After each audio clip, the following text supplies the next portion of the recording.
Welcome to Forum 360. I'm Stephanie York, your host today. Thank you for joining us for a global outlook with a local view. In the studio today is author and two-time Pulitzer finalist, I believe, yes, Regina Brett. Surviving cancer inspired Regina to write the famous 50 Life Lessons that became a viral sensation. She has written several more books since then, and we are here today to talk with Regina about her latest book, Little Detours.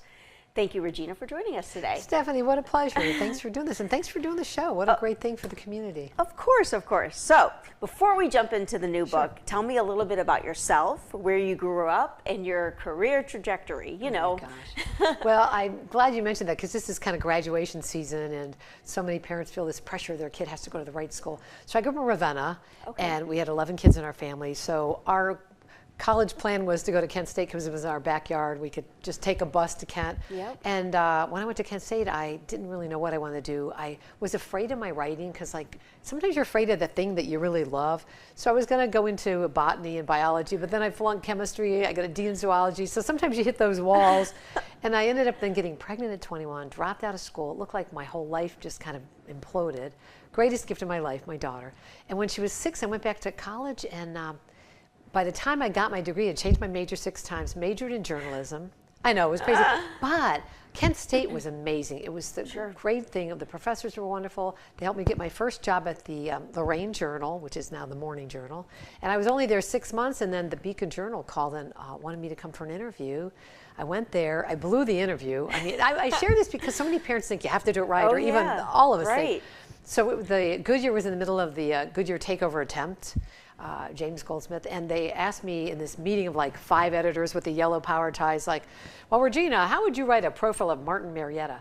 I'd never heard of Martin Marietta. I thought it was a guy. Oh my. So I talked about Mr. Marietta and how I'd write a profile, and they're like cringing. And they go, well, it's a defense corporation. I'm like, oh my God, I blew it. And so, you know, I did. I said a little prayer. I brought God with me. I'm kind of a spiritual person. So I just said, all right, God, if you want me to have this job, great. If not, I totally get it. So I said to them, I don't know business, obviously, but I can write and report. And they said, well, thank you for your time. I went to the elevator, and I thought, I just blew my future. And they called me back and offered me the job. So I worked at the Beacon Journal, and then later got a column in 1994, became a columnist. Yes. And I loved Akron. The people were great. The readers, just so joyful. And then I got married in 96, and I felt like my life was part in Cleveland, part in Akron. Sure. So at one point, I left the left the Beacon Journal for the Plain Dealer in 2000, became a columnist there. Right. And then the 50 Life Lessons it's so funny, I wrote the column, it became the 45 Life Lessons when I had 45 years of life, and I'd gotten through cancer, and I thought, wow, what did life teach me? And it kind of flowed out of me. And I brought it to work, and my editor, I'll never forget, he said to me, you know, you'd be a great writer if you didn't write stuff like this. Because it was way too touchy-feely inspiration. I said, just run it anyway. It took off like this global sensation. People like touchy-feely. People do. Thank you. I wish you were in the newsroom. And then when I turned 50, I added 5 more. And then somebody added Regina Brett, who's 90. And then it became even bigger because I thought I was wise and old. Now, someday I hope to get to be 90. And then best looking 90-year-old I've ever seen. There you go. I keep telling myself that. And people keep putting different pictures of 90-year-olds on my column. Oh, that's great. So then I turned that into my first book, God Never Blinks, and that was like a grand slam. And a lot of this is just the right moment, the right timing. I kind of think there's these spiritual trajectories that kind of like the universe gives you that push. So then I became an author, and I've loved it. And I never really planned to do all of this. I mean, I kind of, hate to say, ruined my life early by getting pregnant at 21, but it was a great gift. My daughter's in her 40s. I have 3 wonderful grandkids. So, you know, I always share that because people think you have to do it right and you have to kind of know the next step. And sometimes just a little tiny step is revealed. And then if you take that, then the next one's clear, and the next. Absolutely. You know? I do. So we're going to unpack a lot of this. Sure. But you're still a columnist, correct? I am. So I left the Plain Dealer as a columnist in, I think, 2017, and the Cleveland Jewish News gave me a column. And I love it. Kevin Adelstein is so sweet. He's the CEO and publisher. He took me to lunch and said, we'd love you to have a column. I said, well, you know I'm not Jewish. Regina Maria, it's kind of a Catholic giveaway. He goes, I just love the inspiration. He goes, I think it's Beshert. I'm like, oh, I think that's like a pickup line by Jewish men, like meant to be. It was meant to be. It was meant to be. Beshert. That's what my husband said when we got married. Meant to be.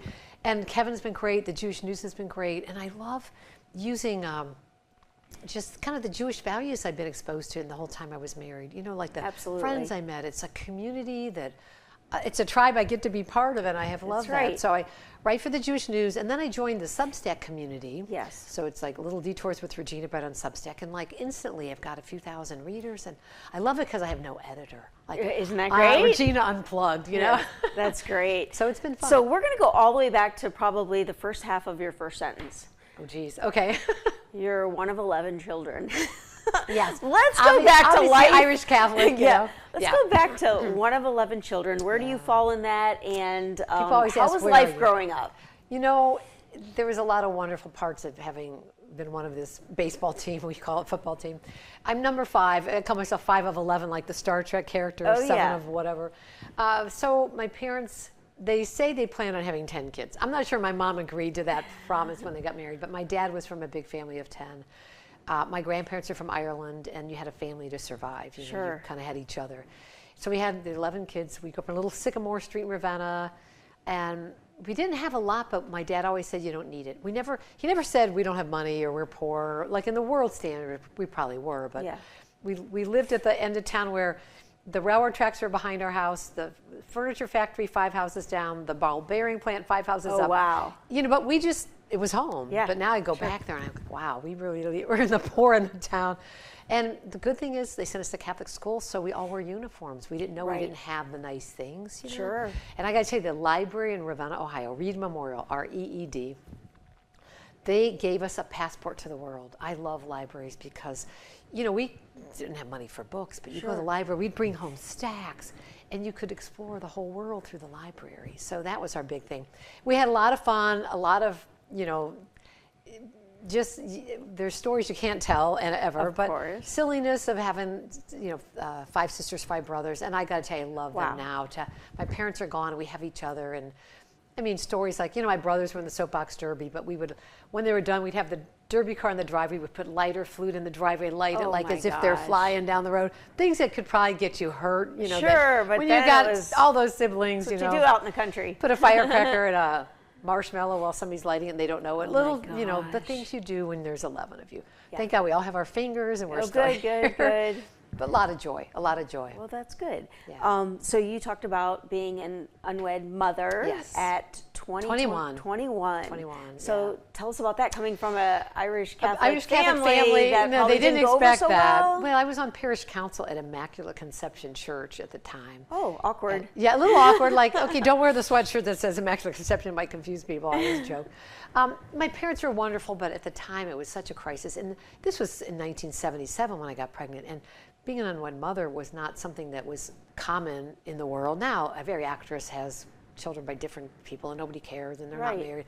But back then, I felt this shame of like, I didn't wait to get married. And you know what though, my parents never put that shame on me. But when I told them, I wasn't sure how to break the news. So I called my first column. I wrote them a letter and stuck it on the refrigerator, like under a magnet, and said, I'm pregnant. I hope you let me stay.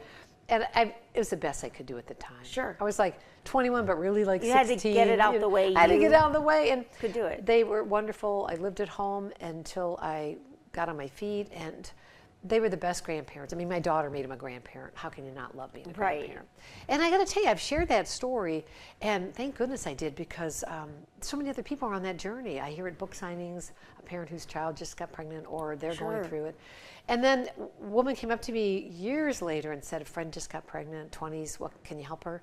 And so I did. I became friends with her, helped her, invited her for Thanksgiving. Thanksgiving morning, she calls and says, can I bring my brother? And I said, sure. Thanksgiving Day, she walks in with James. My daughter married him 3 years later. Oh my gosh. So I tell people the guy might show up on your doorstep. You never know. Beshared. It was meant to be. Beshared, totally. It was meant to be. And she and James married. I have 3 grandkids from them, and just beautiful how life like gives you something that, again, a detour you didn't want to be on. This is why we're going through this. But while you're on the detour, it becomes this great gift, and it becomes the path you're meant to be on. But one you wouldn't have taken. I never planned on it that way. I wouldn't have chosen it that way. I mean, I got a daughter better than I can imagine. So a lot of these choices, you know, like it's just where God, or I call it God, the universe, whatever life gives you. But instead of resisting it, to create an openness to say, well, here it is. Let's go with it and see where it takes me. I love it. So the books you've written include God is Always Hiring, Yes. Be the Miracle, God Never Blinks, and And Little Detours Little and Detours and Spiritual Adventures. So it's not that there's a religious component, but there's like a faith that's Yes. woven through all of these. Does that come from your Irish Catholic upbringing, or I'm sure it does, because we were like, I tell people, super-sized Catholic. Like, and I am not joking. The crucifix over our TV set was at least this big. We had a statue of Mary that was at least that big in the house. It looked like a church exploded in the bread house. Dining room, we had the Last Supper, a picture of the Pope, a picture of John F. Kennedy. Oh my gosh. Rosaries under the pillow, So kind of God was everywhere. And I love the richness of the Catholic faith for the saints and the mystics. And it's sad, all the abuse that has happened to so many people that has made it difficult to be Catholic and remain Catholic. But it gave me a core sense of like, you're here to serve others. There's like a mission in life. Like as kids, we hardly had any books in the house because we didn't have really the money for them. But we had the lives of the saints. So you'd read about these saints that were martyred, and like that's your role model for who to be in life. You're like, the bar's pretty high. But it's all about, how can I be of service to others? How can I use the talents I've been given in a way that makes the world better? And that's why I feel like God is Always Hiring was about finding your mission in life. And I think it's great for new graduates, people facing graduation and being lost, because I would never have planned that path for me. Right. But you just keep saying yes to the turning points in those moments. And then, I blew it at that interview at the Beacon Journal, but it was great. I found out later they hired a copy editor who spelled her name wrong on a resume. I'm like, oh wow. But they saw past the tiny mistake. They knew that one thing doesn't define you. Yeah. Everybody's human and makes mistakes. We all mistakes. make mistakes, and I love that about the Beacon community.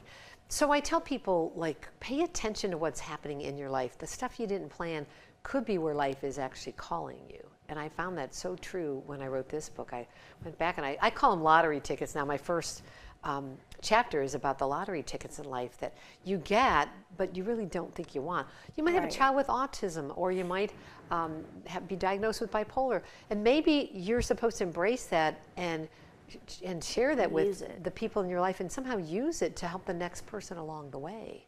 I love Sherry Bevan Walsh has a son who has autism, and she is so open about it and shares about her son, and what a beautiful way to invite others to that table and say, this is a unique gift. It might not look like it to the rest of the world, but we know better. Right. I wrote about Rob Snow in this book, whose son was born with Down syndrome. Didn't know it, hadn't planned it. All of a sudden, they have a child with Down syndrome, and their pediatrician turned around and showed him her daughter on her computer who had Down syndrome. They had no idea when they picked that pediatrician. I'm getting goosebumps. I have goosebumps too. I just reread that chapter last night. And it was beautiful. It was so cool. And Rob is a comedian, so he combined comedian and Down syndrome, and he teaches people with Down syndrome how to be funny and how to do a comedy show, and it helps them be out in the community and talk one-on-one. And he looked at that as not as a crisis, just like my pregnancy. You should call it crisis pregnancy. Right. And it was. It is a crisis that you turn into this amazing opportunity for the world to see those people differently. And there's so much right now, the whole thing about autism. Is it a gift? Is it a curse? It's the gift of that person. It's the uniqueness of that child or that adult. And so I think that's what this book is about. When I got cancer, nobody wants cancer, but you turn it into something that becomes a way to make it easier for the next person. Well, and let's talk about that. You got married, and then a year later, you were diagnosed with cancer. Yeah, Tell me about that journey. Well, you make those vows for better, for worse, sickness and health. Of okay, here we are. At some point, sickness but and health. the next down year. the road, 20 years. So I got breast cancer at 41, and my my dad's 3 sisters died of breast cancer. So it runs through the family. It runs in my family. And my Aunt Francie, Aunt Veronica, and my aunt who was a nun, Sister Maureen. But at the time, we didn't know we had this gene. We just thought, wow, there's a lot of cancer in this family. When I got it, I was scared of dying, because in my family, if you got cancer, you died. So I had to really hit it head on, and I had a great oncologist, Jim Saviors, wonderful man, and a great surgeon, Leonard Brzezowski. Those guys saved my life, and a nurse, Pam Boone, who is no longer with us. But my team, you got to have the good team, and once you have your team, it's doable. When you first hear the word cancer, it's like the game of life. You used to play with a little car, and the plan, it flies in the air. All the pieces gone. And you know what? They land differently, and you realize this isn't what I need anymore. This is not essential. How I look in the world, when you're going to be bald, it really doesn't matter. You're fighting for your life. And so, you know, I was going to lose my hair to chemo. My chemo, I love this. It was adriamycin, cytoxin, and 5-FU. I said every cancer drug should have FU behind it. It doesn't. Because I think it does. And you know what? You do everything to save your life because you're worth it. You know, it's not about saving your hair or like how you look in the world. So I went bald. I bought this wig that we thought this salon was going to style to look like me. I had really long, brown, wavy hair at the Beacon Journal. I got cancer when I was at the Beacon, and the salon ruined it. They over-permed it. By the time I got it back, my hair was starting to fall out. So I did the old, we call it tumor humor. You got to laugh. You're talking to somebody, you're like, you're making me tear my hair out, and you take out like a clump, you know. You're eating your Cheerios, and all of a sudden there's bangs in the Cheerios. So I'm like, okay. So I got the wig back, and it looked like roadkill on 480. Like, I mean, it was bad. And I didn't have it in me to fight and the salon owner. I'm like, you know what? We're just going to have to go with bald. So my husband at the time, Bruce, who has since left me, and we'll talk about that. He was wonderful at the time. My hair was falling out. We shaved my head. I looked in the mirror, and I had, 5 brothers, 5 sisters. I'm like, are there going to be scars on my head for getting waxed? I don't know. The toys, And I looked in that mirror, and I saw the same eyes, the same smile. I saw his love in his eyes. I'm like, we're going to do this. And we did, and I walked around bald, and then I used my experience later to create a wig salon for the Gathering Place. We're going to talk about that one second. I want to remind our viewers and those who may have joined late that we are here with author Regina Brett. We are discussing her newest book, Little Detours, and the detours in her life that inspired her writings. So let's continue. Let's hear about that wig. Well, thank you. And I'm sorry if I talk fast. No, I love it. Part of it is when you have 10 siblings, you got to talk fast to get your words in there. You got to eat fast. You got to eat fast, talk fast, move fast, borrow clothes fast. Yes. So after I had gone through the cancer journey, and I went through 6 weeks of radiation, 4 rounds of chemo, 2 surgeries, and then later had my breast removed because we had this gene in my family, BRCA1, and it's all hard. We can do hard, but it's still hard. You got to get your team.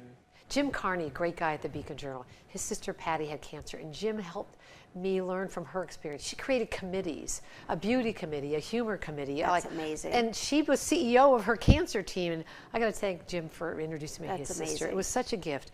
So I had those people that showed up and washed my hair when I couldn't, because I couldn't lift my arm because of surgery, and you're not alone in this, So after I got through the cancer, and Eileen Saffron started the Gathering Place as a community, everything free. You have Stewart's Place, we have Stewart's Caring Place, yes. Yeah, and what a great asset in the community. They weren't around when I had cancer. What a gift. And I love that I can refer people to there. Right. So Eileen told me about a place in Indiana that needed a speaker about cancer. So I went to Indiana, gave this talk.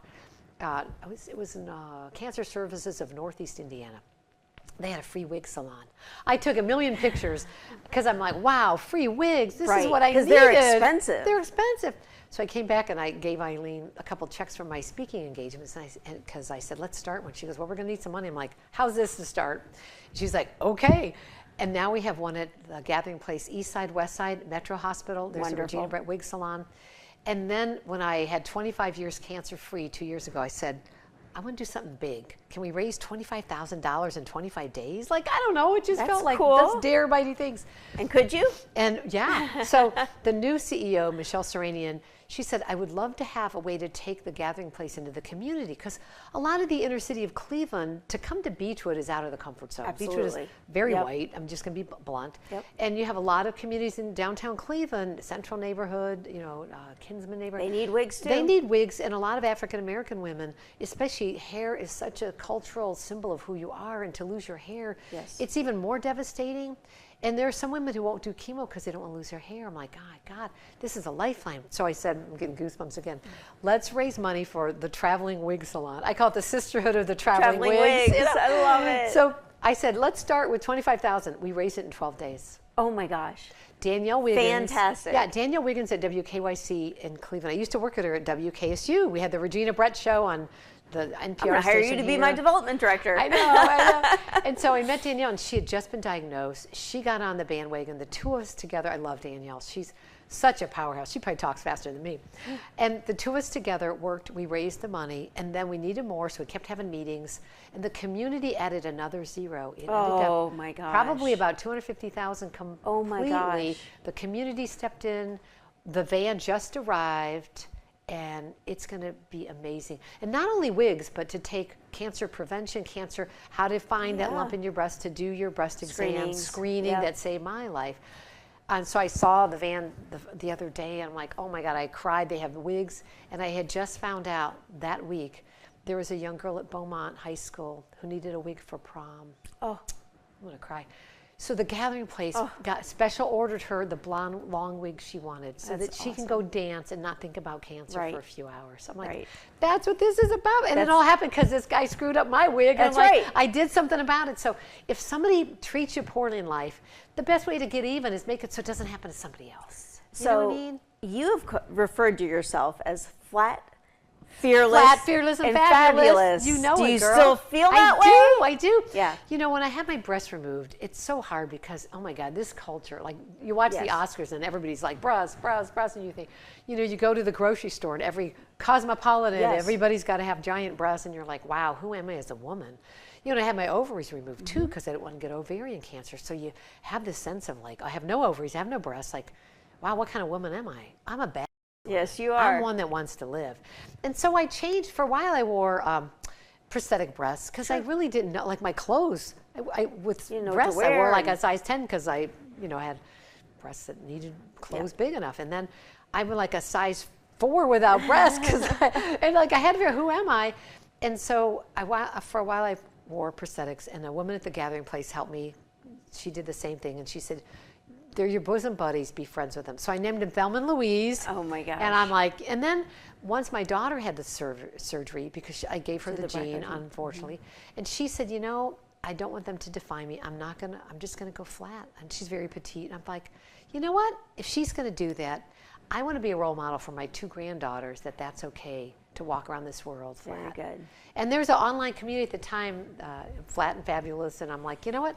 There's so many people that are like, and there are a lot of people now that are doing preventive mastectomies, and I got to tell you, I no longer have the fear of getting cancer like I did. You know, if cancer is going to scare you, let it scare you into action, so you can kind of flip it off and later not freeze. And say, I'm still here, cancer. Right. So one thing you say and you live by is create a life you love out of the life you have. Yes. So how do you live by that motto? And can you give me an example? Oh, yeah. The life you have, it's like, life's going to zig and zag, and you just got to go with it because, you know, I come from a community of recovery people that we live by the serenity prayer, accept the things you can't change, courage to change the things you can, and the wisdom to know the difference. So, and I'm going to share this because I've shared this publicly. I met Bruce, my husband, 32 years ago. We were married 28 years. And in January this year, he just said, I'm out. Total shock to me. And I don't know all the ins and outs of his decision, but all of a sudden, I'm going to be 69 at the end of May, and I'm like, going to be single? Like, what? I mean, I'm still stunned by it. I feel like I've been on a roller coaster ride I didn't want to be on, and I don't love roller coasters. I'm more another detour. Yeah, another detour. In fact, one of the chapters is we're in for the long haul. I'm like, hey, can you read this, Bruce? You know, I mean, I'll joke about it, but you have to do an addendum. Ended, yeah, a little addendum, yes, asterisk, you know.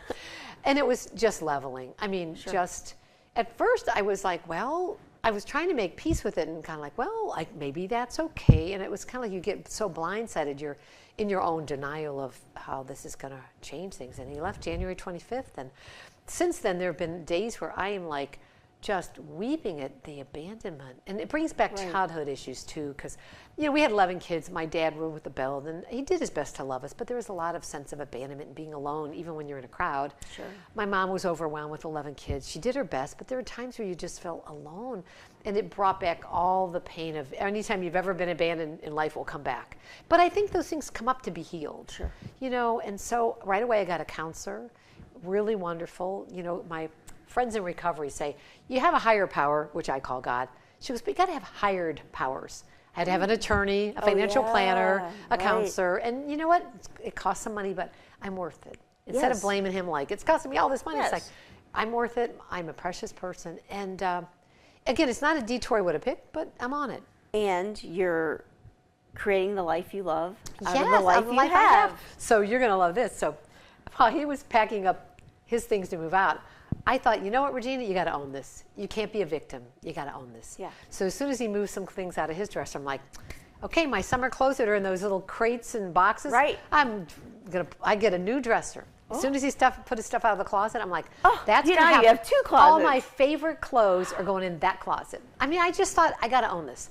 I've always loved Ireland. I've been to Ireland 7 times. So I turned the bedroom into, I call it like Irish forest bathing, green and gold, and I have this dark furniture in there. I'm like, and I bought all new, a mattress. Oh my gosh. Bedding, Love a new it. rug. Because I'm like, you know Give what? it a new feel. New feel. And my friend Katie the car lady, I love her. She's in the book too about choosing joy. She said, what you're going to love best is you can starfish. You got the whole bed now. Oh, that's true. So I love it. Like, and you and Mac, your dog. yeah, my dog. So to me, you create a life you love out of it. It is sad, and every night it feels weird to not have somebody to share your life with and be your witness. And like, it's okay that he left. And there's a great book, Let Them, by Mel Robbins, and she's like, if they want to leave, let them. Hold the door open. And somebody said, and hold it, keep holding it so the next person can come in to love you better. I love it. I I think people should get this book and read it because you're going to get all these tidbits I hope and so. more. Thank you, Regina, Thank you, for the great Stephanie. discussion today. Your personal stories obviously influenced your many books, and your resilience in the face of life's detours is admirable and inspiring. We are happy to know you've created and are constantly creating a life you love out of the life you have. And I know others will do the same. I certainly love getting to know you more today, and I know our viewers did too. I'm Stephanie York. Thank you for joining us today on Forum 360 for a global outlook with a local view.